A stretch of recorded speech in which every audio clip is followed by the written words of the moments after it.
Week 30, Grammar Level. Children at this level get into detail, and there are so many details we can zero in on. The Roman military is fun to study. We use so many terms that come from it: legions, centurions, standards, and so forth.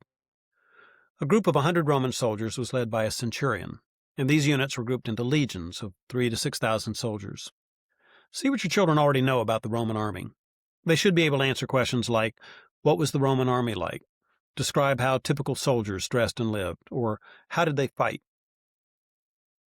The army was always Rome's biggest asset, but Rome eventually developed a mighty navy, too, in their battles with Carthage.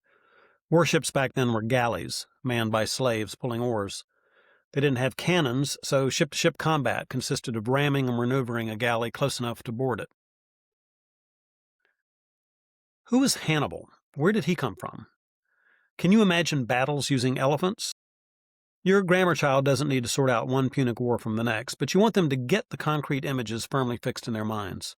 Make sure they can really visualize bringing African elephants over the Alps in the dead of winter.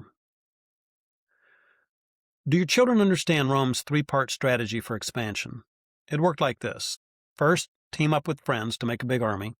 Second, promise defeated leaders that they can live in peace. And third, give defeated leaders the gift of Roman citizenship. That's how they managed to expand until they reached Carthage.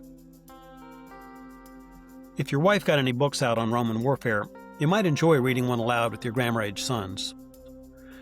Your daughters may not be quite as fascinated by all this as your sons, though. That's okay. We get to go through all of history together. All this balances out in time.